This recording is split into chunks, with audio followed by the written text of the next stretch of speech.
Take two. Here we go. You're on. Okay, I'm on. You're on. It's not bright anymore. Yeah, turn the light off. Okay, so I'm here to tell you a story about Jimmy Jim Hawkins, who is sometimes confused with Gonzo the Whatever, but he's not Jimmy Jim. He's Jimmy Jim, which is usually confused by Billy Bones. So, the story of Jimmy Jim Hawkins. It's a well-known story. However, I don't know why they chose to cast a girl in this role. It was a strange, brave choice. But they did. And it was a very, very, very masculine girl, but still clearly a woman based on the high notes he hit in the song.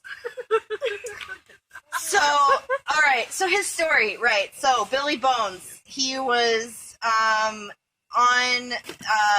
fucking, what's his name? Flint ship. He was a crew member on Flint's ship. That's my Billy Connolly impression. It's not very good. And so he is like, Jimmy Jim, I have a treasure map and I'm about to die. So take it.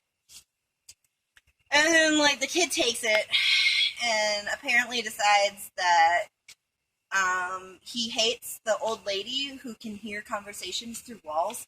Thinks she's probably a ghost. Anyway, so that's how she hears everything. And they're like, how does she do that? And so these pirate Muppets come in, and they're like, it's the Black Spool! And then the blind guy's like, ah! And then, like, they flee from the blind guy. And, then they go try to find a guy who's gonna fund their treasure ship thing with the map. They're gonna go find treasure. They're trying to find somebody to pay for it. So they go to, is it Fozziwigs? Mm-hmm. No, Fozziwigs is from Squire Trelawney. Come on, A Christmas Carol. Squire Trelawney. They go there, and they go for Master Trelawney, but he's away on vacation. But his half-wit son, Squire Trelawney, is there. So, like, yes, let's talk to the half-wit son. And then he's like, Mr. Bimbo lives in his finger, and he's been to the moon twice. Sorry. And so they're like, yes, let's go ahead and fund this pirate voyage. Red Rum. And then, Much different movie that would have been. Shush it! Anyway, so they're like, yes, we'll fund this ship. And then, so they get the ship, and then they're, like, waiting on board the ship, and they're like, oh, the captain's coming! And, like, then there's these, like, 4 horses on this, like, carriage, and it's, like, going through the town, and, like, this really scary dude walks out, and then he's like, let me introduce you to the captain, and he steps aside, and it's fucking Kermit the Frog. So, you know it's gonna be good. So, they're like, oh, the other thing, the big thing. Billy Bones, right before he died, was, like, very adamant about one thing. And the one thing he tried to impart to him was, don't trust the one-legged man. Don't do it. And so the kid's like, yeah, sure, we'll remember that. So the second they get on the fucking ship, they go down to see what's to eat. And there's the cook. And, of course, he's really sexy. Because Tim Curry's just sexy. And it's like his third sexiest role, segue. So, okay, his first sexiest role is by far Frankenfurter in Rocky Horror Picture Show. His second sexiest role, and stay with me on this, is the devil in Legend. I have a thing for it. So third is his Long John Silver. Get it? His Long John Silver. Anyway. And fourth is his butler in Clue. Because I have a thing for guys who are like, I know everything that's going on and you're retarded. Anyway, I'm done with the segue. His sexiest role? His sexiest role? Is it Nigel Thornberry? No. Was he in? I don't know. Okay. Something else. Homolka. What? Never mind. Go. What? Home Alone 2. From Kong. Yes! Oh, yeah. Oh, yeah, no, it's pretty. He was a man of authority in that. And he was like, oh, the kids between the legs of the elevator. Anyway, okay, so, anyway. Back to the story. So, he's in the kitchen. in the kitchen. And he's talking to him, and he has a fucking rock lobster on his shoulder that's his pet lobster instead of a parrot. And they're like, what? Rock And he's lobster? like, what are you talking about? Rock lobster? And so then he like stands up, and he has one fucking leg. He has one fucking leg, right? And everybody's like, Gonzo and Rizzo are like, well, you can't trust that dude. He has one leg. And then the fucking girl, because I guess she's on her period or some shit, is like, he seems nice. Like girls normally do, right? They're like, he seems nice. And he turns out to be a complete douchebag.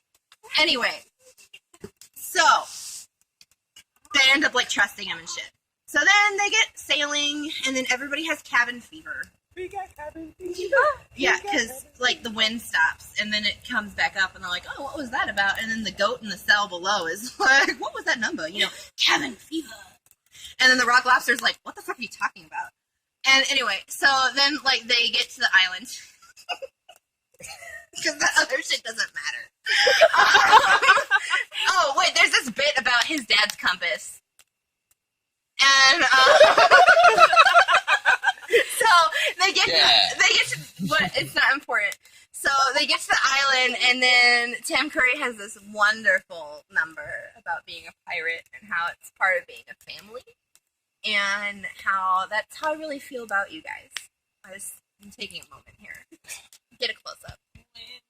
Professional pirate. Look, okay, when you're a professional pirate, I love all of you. I feel that's not the words to song page, I know, but the point is. That's not what I said. I don't. Shut your whore mouth. I'm sorry, you're not a whore. I love you. You're a wonderful person. The point is that song in Shut Up, Dog envisions everything. Our captain is a loving woman. Envisions everything that I feel about our pirates. So since I can't sing it right now because I don't remember the words, you should go look it up on iTunes. It's Muppet Christmas. No, Muppet Treasure Island. Muppet Treasure Island. Tim Curry's one number. Okay, anyway, so back to that. So they're on the island, and they've managed to kidnap Jimmy Jim, who should really be like Jill. But I guess they still think he has a penis for some reason. So they kidnap him so that everybody on the boat's like, oh, well, I guess we can't just sail away because that kid's there. But, like, he's a fucking worthless, really. They could have just left him and been much better for it.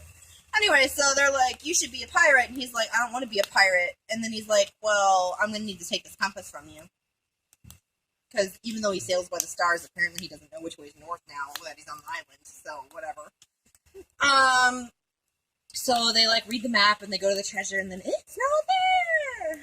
And then, like, Kermit and Gonzo and Rizzo, yeah, they, get in the rowboat, and they go back to shore to try to save Jill.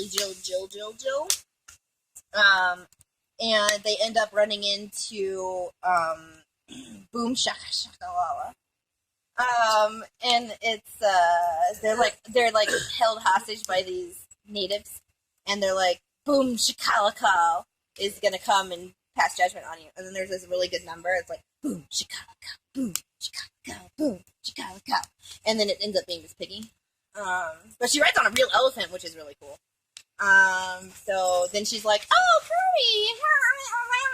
Except she says Captain Smalley, because that's the conceit. So then she, like, I don't know, has some sort of love thing going on. And Jim is at this point broken free from the pirates and is, like, cutting the ropes on the people to set them free from the poles that they're about to get roasted on. And then, like, they get reunited and it's all sweet, and then Tim Curry comes up and he's like, bitch, where my money? And she's like, I don't know what you're talking about. And then he's like, do I have to slap a bitch? And then she's like, it's at my house. And then something happens, and they all get saved. And Tim Curry is, like, holed up in the ship because they, like, beat his ass and then, like, defeated his crew. And they're gonna go take him to justice or some shit like that. And then he's like, oh, I still have the keys in my pocket. Because, side segue. So, Sam the Eagle, okay, is the first mate in this, and Tim Curry tricks the Eagle into, like, going and checking that the lifeboats are seaworthy, because some of them are unsafe and sink. So he gets the guy to go away, but as he's going away, he's like, wait, you should send me your keys because you don't want to drown with them in case. And he's like, you're right. So he gives him the keys. So then he finds out after he's been captured at the end of the thing that he still has the keys in his pocket because I don't know how they locked him up without the fucking keys, but I guess that's what the Muppets did. Fair. I guess it was like a zip tie or some shit. I don't know.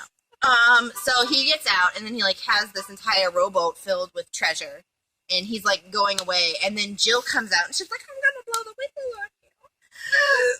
And he's like, you're not gonna do that. And like, come on, Jill, stop being on your period. And Jill's like, but I don't know about you. You seem like a nice guy, but how about you just sail away and I never want to see you again? Because, you know, what are you doing? Is it still recording? Yeah. What are you tapping on the screen for? Magic. Fuck you. Anyway, so I'm like almost done. Could you just wait 5 seconds? So anyway, there's like this touching moment where he's like, oh, by the way, catch your compass from your fucking dead dad. And then he does. And then like he sails off. And then Sam the Eagle is like, good job. Rock lobster. Yes, the rock lobsters still hold up in the cell.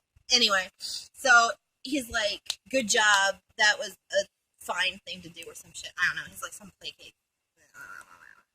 And so then he's like, by the way, I happen to know that that boat was not seaworthy. It was very unsafe. And so then it pans out to Tim Curry like trying to use some goblet to like get the water out of his boat as it's sinking with all the treasure.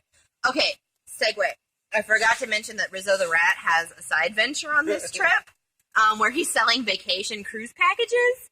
So that comes important now because as his boat sinks, all of the rats are taking the treasure from the bottom of the ocean and pulling it back up onto the ship. So really, even though people say that Jill Hawkins in this case, is not a pirate, let's look at the facts. Okay, in a shitty life, had to do something for themselves and found a treasure map and was like, well, let's take advantage of this half-wit fucking crazy guy who thinks he has a person living in his finger to go get my treasure. And then takes the treasure that's not his, mind you, from another pirate who already actually has claim to it because he was on the crew of the person who actually earned that money. Steals it from him, who was stolen from a pig, alright, and then takes that from the bottom of the fucking ocean. That's a pirate in my book. So that's the story of Jill, Jimmy, Jim, Jillison Hawkins.